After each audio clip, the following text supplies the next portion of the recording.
So what we need right now desperately is a real debate about how to fix our economy, how to help middle-class families. But that's not what we're getting from the other side. A couple of weeks ago, my opponent's campaign, he said that if we keep on talking about the economy, we're going to lose. So they said they'll be attacking me instead. That's one campaign promise that they've actually kept. John McCain has been throwing everything he's got at us, hoping something sticks.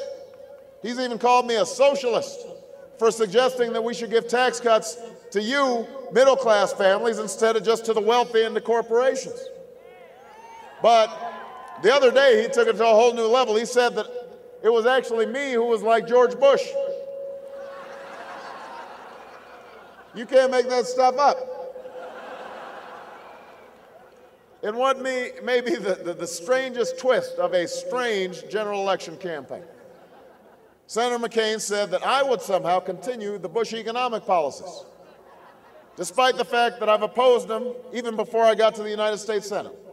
He claimed that he, John McCain, would bring about change to George Bush's economic policies. Now, that was bad enough. Then just this morning, Senator McCain said that actually he and President Bush share a common philosophy. That's right, Colorado. I guess that was John McCain finally giving us a little straight talk, owning up to the fact that he and George Bush actually have a whole lot in common. Well, here's the thing, though. We know what the Bush-McCain philosophy looks like. It's a philosophy that says we should give more and more to millionaires and billionaires and hope that it trickles down on everybody else.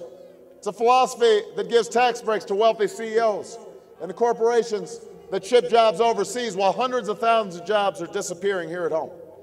It's a philosophy that justifies spending $10 billion a month in Iraq while the Iraqi government sits on a huge surplus and our economy is in crisis.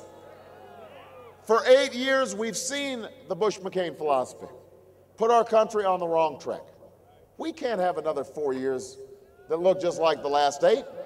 It is time for change in Washington, and that's why I'm running for President of the United States of America, and that's why you're here today.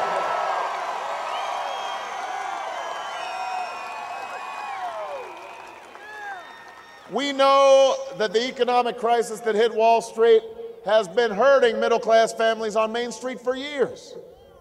But during the primaries, Senator McCain was saying that we've made great progress economically under George Bush.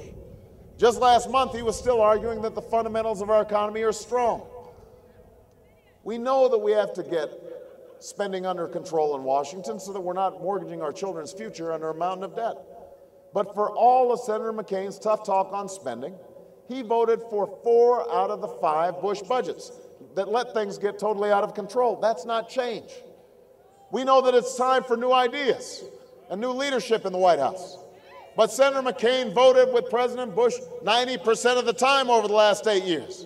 Just the other day, George Bush returned the favor and voted early for John McCain.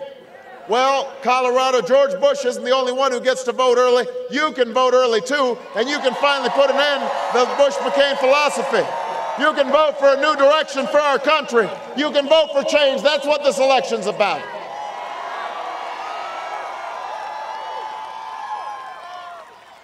Now, we know what's coming from the McCain campaign over the next 9 days, because it's the same kind of politics that we've seen over the last 8 years.